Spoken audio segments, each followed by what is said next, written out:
8 mois avant cette concertation, 4 organisateurs, Yves Moineau, Pierre-André Loaec, Florence Lecué et Emmanuel Michel, avaient lancé la Braise Oliver Tour, une compétition de 4 journées proposée aux écoles de squash de Bretagne. La première journée se déroulait à Brest, où le tableau préparé par Yves Moineau et Pierre-André Loaec distinguait les moins de 19 ans, les moins de 15 ans et les moins de 11 ans, venus de Lanester, Vannes, Lannion, Rennes et Saint-Malo.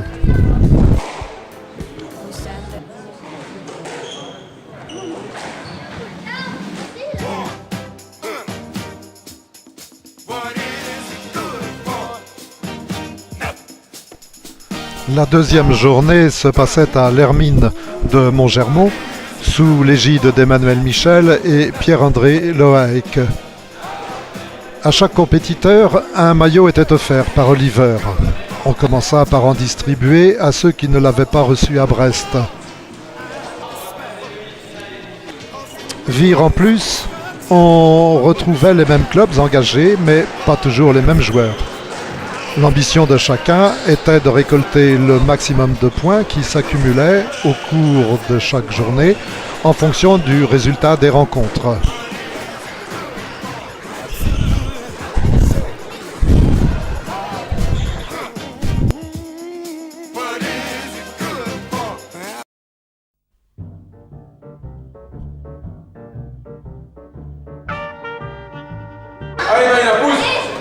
La GIA de Saint-Malo accueillait la troisième journée. Ici aussi, derrière les cours, on réagissait fort en fonction des exploits de son camp. On donnait des conseils appropriés, les échanges étaient disputés âprement, mais avec une grande courtoisie. Parfois même avec quelques facéties.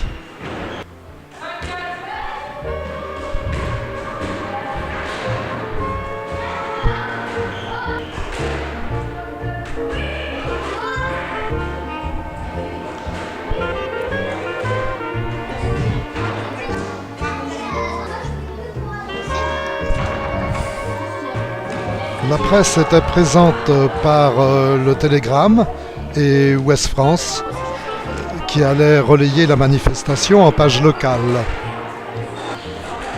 Pour cette journée, c'était Lannion qui allait se mettre en évidence en plaçant 2 de ses joueurs parmi les meilleurs des moins de 15 ans. En finale, au terme d'un match fort équilibré, ce fut Romain Fournier qui l'emporta.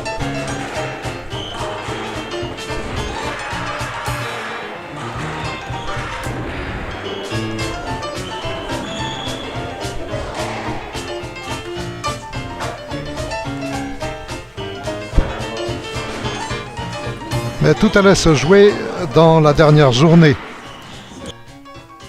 C'est le T-Squash, avec son équipe dynamique et son club des plus agréables, qui accueillait la quarantaine de participants. Les consignes furent données par Emmanuel et Pierre-André. Avec eux, le président de la Ligue, Xavier Emmanueli, et Pascal Guibretot, représentant la marque Oliver, sponsor de la tournée, pensaient déjà à la fin de la Braise Oliver Tour. Mais auparavant, il fallait laisser la place à la compétition.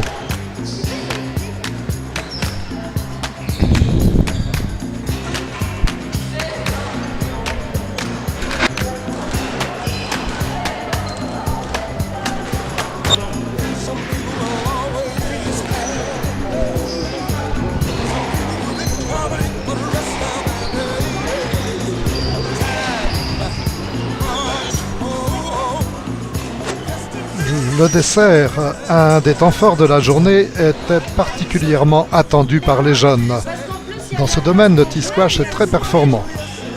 Pendant ce temps, les responsables préparaient les multiples lots prévus par Oliver pour récompenser les vainqueurs de la dernière journée d'une part, de ceux qui l'avaient emporté sur les 4 journées d'autre part. Il y avait des raquettes, des polos, des t-shirts, des chemisettes, de la bagagerie, des chaussures, Dans leurs catégories respectives étaient récompensés Jérôme Falguerac, Romain Fournier, Nicolas Cadieux pour les garçons, Yuna Loaek et Maïna Guerrero pour les filles. Des lots de consolation étaient aussi distribués par tirage au sort. Vu le succès de cette épreuve, les responsables songent à la pérenniser, voire à l'étendre au niveau national, en prévoyant une journée supplémentaire où se rencontrerait l'ensemble des ligues qui se livreraient l'an prochain à ce même type de compétition.